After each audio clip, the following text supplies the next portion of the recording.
ትመለሳለህ አትመለስም? አንተ ወደ አይምሮ ትመለሳለህ አትመለስም? ፍላጎት ጉዳይ ነው። የፍላጎት ጉዳይ አይደለም ነው። የፍላጎት ጉዳይ ነው። እኔ ፈልጌ ስለማውቅ ነው። አሳውራኝ ስለማውቅ ነው። ጋሽዬ በፍጹም እነ ሄርሜላ ቤተሰብ ጋር ሽምግልና እንደማይሄዱና አብርሃምም ወደዛ ቤተሰብ ሽምግልና መላክ እንደሌለበት አስረግጠው እንደነገሩት ሰምቻለሁ ማለት ነው። ከሰሞኑ አብርሃም ቡታጅራ ላይ እየተመላለሰ የሄርሜላን ፍላጎት ለማሟላት እነ ሄርሜላ ጋር ሽማግሌ ሊልክ እየተንቀሳቀሰ መሆኑን ሰምተናል ማለት ነው። ይህንን ደግሞ ፍጹም ያው ሌሎች ቤተሰቦቹን ማሳመን ቢችልም ጋሽዬ ዘንድ ወይም በጋሽዬ በኩል ይሄ ነገር ተቀባይነት እንደሌለው ሰምተናል ማለት ነው። ከሰሞኑ በተደጋጋሚ ወደ ቡታጅራ እየመጣ ይህንን ጉዳይ ለማስተካከልና መስመር ለማስያዝ እየሞከረ ነበረ። ምክንያቱም በሄርሜላ በኩል በደንብ ጫናዎች እንዳሉበት ሁላችንም እናውቃለን። ሄርሜላ ስርዓቱን በጠበቀ መልኩ አብርሃም ሽማግሌ ልኮ እንዲያገባት እንደምትፈልግ ግልጽ ነው እና 2 ዓመት ውስጥ ባልሞላ ጊዜ ውስጥ 2 ቦታ ሽምግልና መሄድ ለጋሽዬ ምን ያክል ከባድ ሊሆን እንደሚችል ያው ብዙዎቻችሁ ትረዱታላችሁ ብዬ አስባለሁ። እኔ ከዚህ በፊትም ተናግሬያለሁ። ይሄን በነገራችን ላይ አብርሃም ያለው አንድ ቻንስ ምንድነው? በደፈናው ሄርሜላን አግብቶ መኖር ነው። ሰዎች ልጅ ደግሞ የምትፈልጋቸው ነገሮች አሉ። ለሄርሜላ አሁን ግልጽ አድርጌ ልናገር የምችለው ነገር ቢኖር ምንድነው? አንቺ የመጣሽበት መንገድ ይሄንን መስፈርት የሚያሟላ ወይም በዚህ አይነት መንገድ እንድትሄዱ የሚያደርግ አይደለም። በቃ ሚዲያ ላይ በጣም ብዙ ነገራችሁ ወጥቷል። አብርሃምን በምን አይነት መንገድ በእጅሽ እንዳስገባሽ የአንቺ ቤተሰቦች ጨምሮ እያንዳንዱ ሰው ይሄንን ነገር ያውቃል። የአንቺን ቤተሰቦች ራሱ አብርሃም ሽማግሌ ቢልክ በምን አይነት አግባብ ነው ሊቀበሉ የሚችሉት? በነገራችን ላይ ማለት ነው አንድ መረዳት ያለብን ነገር አለ። ቤተሰቦቻችን እንደኛ አይደሉም። በጣም ብዙ ጫናዎች አሉባቸው። እድር አላቸው፣ ጎረቤት አላቸው፣ የአካባቢ ማህበረሰብ በደንብ አለባቸው እና ማህበራዊ ህይወት የሚባለው ነገር በደንብ እነሱ ጋር ይሰራል። ልክ እንደኛ ዝም ብሎ እንደፈለጉት ምናምን አይደለም የሚኖሩት እና ከእድር ከአካባቢ ማህበረሰብ ምን አይነት ጫና ሊደርስባቸው እንደሚችል ሁለታችሁም የተገነዘባችሁ አይመስለኝም። ልክ እናንተ እንደዚህ በምትሄዱት መንገድ እነሱ የሚሄዱ ይመስላችኋል እና ቤተሰቦቻችሁ ላይ ጫና እያሳደራችሁ እንደሆነ ሰምቻለሁ። ለምሳሌ ሄርሜላ እርግዝናዋን ይፋ ማድረግ የፈለገችበት ትልቁ ምክንያት ምንድነው? ቤተሰቦቿ ሽምግልናውን እምቢ እንዳይሏት ጫና ለማሳደር ነው። እነጋሽዬም ይሄንን ነገር ቶሎ ብለው ወደ ሽምግልናው ይሄዳሉ ከሚል ተስፋ ነበር እንደዚህ አይነት እንቅስቃሴ ሲደረግ የነበረው። ግን ይሄ በፍጹም አያስኬድም። እውነቱን ነው የምነግራችሁ። ቤተሰቦቻችሁ በጣም ብዙ ኃላፊነት ያለባቸው፣ በጣም ብዙ ጫና ያለባቸው፣ እንደኛ በምንፈልግበት መንገድ እንደምንሄደው ሁሉ እነሱ እንደዛ አይሄዱልንም። ጋሽዬ ለአብርሃም በደንብ ነው አስረግጠው የተናገሩት ማለት ነው። ከዛ ውጪ ከሄርሜላ ጋር ያለውን ግንኙነት በፍጹም ጋሽዬ አይደግፉትም በነገራችን ላይ ማለት ነው። በፍጹም በቃ እውነትም ነው። እንደ አንድ አባት እንዴት ነው ሊደገፍ የሚችለው? ምንም ሆነ ምንም የፈለገ ይውደዳት፣ የፈለገ አፍቅራት፣ የፈለገ ይሄ ልጅ በሩታ በኩል ጫና ይድረስበት፣ በሩታ ይበደል። ግን በእንደዚህ አይነት ፍጥነት ሌላ ህይወት ጀምሮ ጭራሽ ከመጀመርም አልፎ አስረግዞ አገባለሁ ሽምግልና ሂድልኝ ሲል ለጋሽዬ ነገሮች ምን ያክል ከባድ ሊሆን እንደሚችሉ ብዙዎቻችሁ የተገናዘባችሁ አይመስለኝም። ያው እዚህ ሚዲያ ላይ ያለውን የሁለቱን ፍቅር ስናይ ያው መጣመራቸውን የዚህን ያክል እንደ ቢግ ዲል አላየነውም እንጂ በቤተሰብ በአካባቢ ማህበረሰብ ምን ሊባል እንደሚችል ብዙዎቻችሁ እየተረዳችሁ አይመስለኝም። ለምሳሌ ለጋሽዬ ጫናው ምን ያክል ከባድ ሊሆን እንደሚችል አስባችሁታል?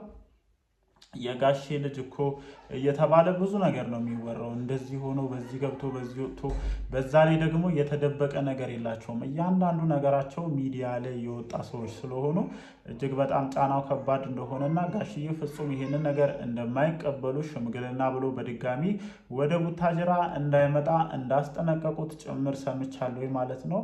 እኔ በበኩሌ ከጋሽዬ ሀሳብ ጋር እስማማለሁ ማለት ነው። ሰላም እንዴት ናችሁ የኔ ተወዳጅ ቤተሰቦች? ደህና ናችሁ ወይ? አለን እግዚአብሔር የተመሰገነ ይሁን። ዛሬም እንግዲህ በሰማናቸው አንዳንድ ጉዳዮች ላይ እንደተለመደው ሀሳባችንን ልንሰጥ ተመልሰን መተናል ማለት ነው። አብዛኛውን ሀሳብ ወይም ዛሬ የሰማሁትን ነገር ተመርኩዤ አንዳንድ ሀሳቦችን በመግቢያ ላይ አንስቻለሁ ማለት ነው። ሌሎችም እየተፈጠሩ ያሉ ነገሮችን እየተከታተልኩኝ ነው። ልክ ከዚህ ቀደም እንደማደርገው በተደጋጋሚ የመጣሁኝ ቪዲዮዎችን ለመስራት ስላልተመቸኝ ብዙም እየመጣውኝ አልነበረም፣ ግን ከዳሩኝ ብዙ ነገሮችን ለማየት እየሞከርኩኝ ነው። ይካካዳሉ ሲፈልጉ፣ አንደኛውን ይጥሳል። በሁለቱም ዙሪያ ያሉ ሰዎች የራሳቸውን ጥቅም ፈላጊ ናቸው የምልበት ትልቁ ምክንያት ይሄ ነው። በባለፈውም ብያለሁኝ ቡዝዬ ይሄ ነገር በደንብ ስለገባት አስጠንቅቃ ተናግራለች። በሁለቱም ሳይድ ያሉ ሰዎች የራሳቸውን ጥቅም ነው የሚፈልጉት በነገራችን ላይ ማለት ነው። ግልጽ አድርጋችሁ የነሱ ጥቅም ያልተሟላ ሲመስላቸው የነሱ ነገር እንትን ያላለ ሲመስላቸው በአስቸኳይ ተከርብተው ብዙ ነገሮችን ሲያደርጉ እየተመለከትን ነው። ያው ከሰሞኑ ዳኒም አንዳንድ ነገሮችን ሲያደርግ ተመልክቼ ገርሞኛል።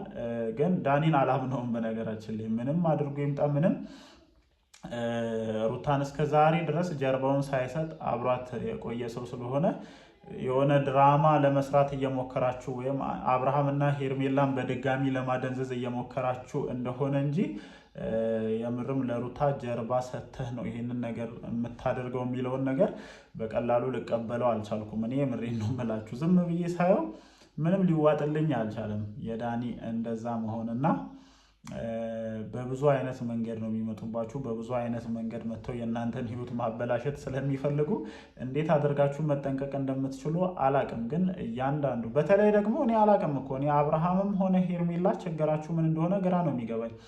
በቃ የራሳችሁን ህይወት ጀምራችኋል አይደለ? ሁሌ ለምንድን ነው ስትጠሩ የምትሄዱት? ለምንድን ነው ኢንጆይ የማታደርጉት? ለምንድነው ከዚህ ስሜት መውጣት የማትፈልጉት? ባለፈው ከሀገር ለመውጣት እንቅስቃሴዎችን እንደጀመራችሁና እዚህ ያለው ነገር ምቾት እንዳልሰጣችሁ ሰምቻለሁ።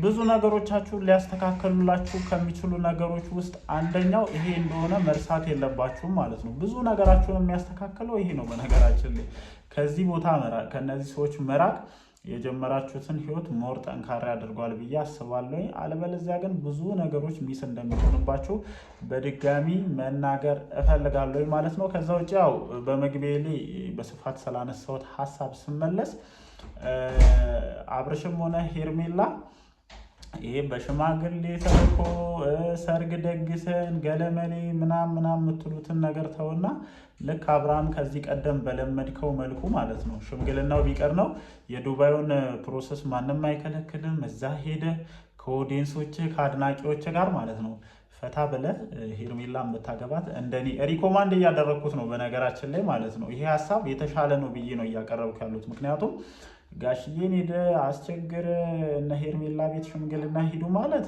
ጭራሽ ሊታሰብ የማይችል ነገር ነው። በምን አግባብ በምን መስፈርትስ ነው ሊሄዱ የሚችሉት? የሄርሜላ ቤተሰብስ ይሄንን ነገር እያዩ ይሄንን ጉድ እያዩ እንዴት አድርገው ነው በገዛ እጃቸው ፈቅደው ለአንተ ሊሰጡ የሚችሉት? ስለዚህ ያላችሁ ብቸኛ አማራጭ አመፅ ነው። አምፁ እያልኳቸው ያለሁት ትዋደዳላችሁ ብዬ ትፋቀራላችሁ ብዬ ስለማስብ ነው። አጭር ጊዜ ቢሆንም ሁለታችሁም እርስ በርስ አንዳችሁ ከአንዳችሁ ጋር ለመሆን የከፈላችሁት ዋጋ ቀላል አይደለም። ያንን ነገር ደግሞ መካድ አንችልም። እዚህ ጋር በደንብ እያየን ስለሆነና አምፁ፣ ዱባይ ሂዱ፣ ማቲያችን መርከቧን ቆንጆ አድርጋ አስተካክልላቸው። በዚህ ዙሪያው እነ ዳኒ እነ ጽጌ ያጅበዋል ብዬ አላስብም። በዚህ ዙር አቤል ማርቲ ሌላ አሉ ብቻ ብዙ እነ እንትናም አሉ።